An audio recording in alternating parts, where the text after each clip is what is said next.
Today, we're diving into a guide that's almost 1,000 years old, but it tackles one of our most modern problems. How do you control your desires before they start controlling you? I mean, it's a question that gets right to the core of being human, doesn't it?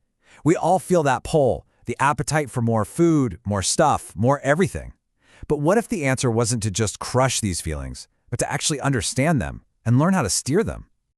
Well, for that, we're going to look to the brilliant 11th century philosopher Hamed Al Ghazali.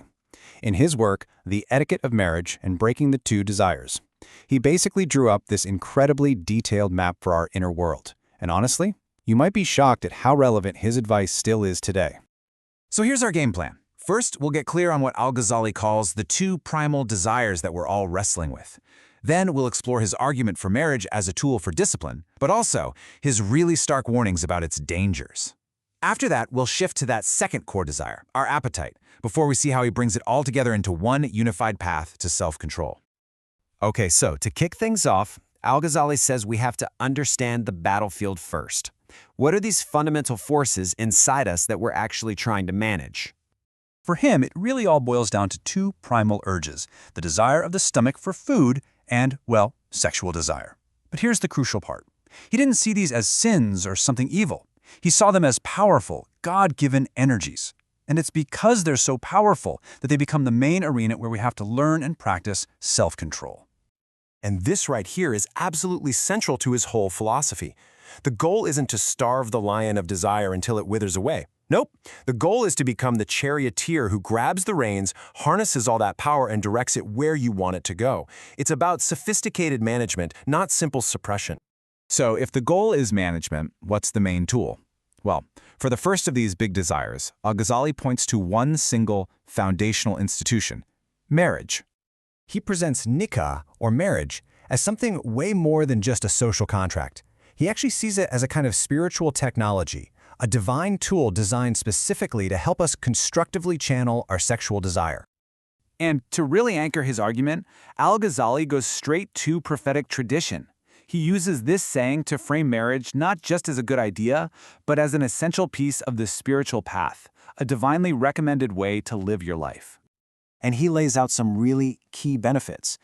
Beyond the obvious one of procreation, he sees marriage as a fortress against temptation and a source of deep comfort. But here's a really interesting one. He thought it was a great way to organize your worldly life, like running a household, so you could actually free up your mind for higher spiritual things. Even the simple act of caring for a family becomes its own form of discipline. But, and this is classic Al Ghazali, just as he makes this powerful case for marriage, he immediately flips the script. For him, nothing in life is ever that simple. He was really aware that the very thing meant to organize one desire could end up unleashing a dozen others. He warned that marriage could easily become the single biggest distraction from your spiritual journey, tying you down with worldly worries. And this just perfectly shows the two sides of the coin. Yeah, the promise of children is wonderful, but it comes with the heavy burden of providing for them. Spiritual protection is great, but not if worldly duties are distracting you from worship. And the comfort of companionship, it can turn sour real quick if you're struggling with a difficult partner. It's a constant, delicate balancing act. Okay, so let's switch gears and talk about that second primal desire, which is deeply tied to all those worldly concerns, our appetite. For Al Ghazali, what you eat and how much isn't just a physical thing. It has profound spiritual consequences. Now, this is a pretty radical idea for us today. He basically argues that a full stomach leads to a dull spirit. By intentionally practicing a little bit of hunger, you can actually sharpen your spiritual senses and open yourself up to deeper insights. And he lists some pretty incredible benefits. He directly connects hunger to a purer heart and clearer thinking. And this one is really powerful. He argues it makes us more compassionate because it forces us to remember what it actually feels like to be in need. By simplifying how we eat, we start to weaken all those other desires for luxury and excess. And he gives a very practical, step-by-step path to get there. It's a 4-step journey. You start simple. Just reduce the quantity. Eat a little less. Then, you work on the frequency, moving to maybe 1 or 2 meals a day. From there, you look at the quality, choosing simpler foods over rich, fancy stuff. And the final, highest level of this discipline is, of course, formal fasted. So you've got marriage on one side and hunger on the other. How do these two seemingly separate things actually come together? And here it is. This is the grand synthesis of his whole argument. He shows us that managing your relationships and managing your appetite, they aren't two different jobs. They are two fronts in the exact same battle. The battle for self-mastery. Both of them are practical, daily disciplines designed to polish the soul, to clear away all the noise that stands between a person and their ultimate spiritual goal, getting closer to God.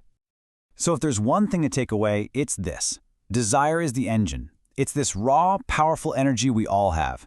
Al Ghazali's wisdom isn't about trying to shut that engine off. It's about becoming a master driver, learning how to steer that incredible power toward a destination that truly matters. And that kind of leaves us with a final question for our own time, doesn't it? In a world that is constantly telling us to indulge every single desire, right now, without a second thought, what can we learn from this ancient call for discipline? What is the true value of self-mastery today?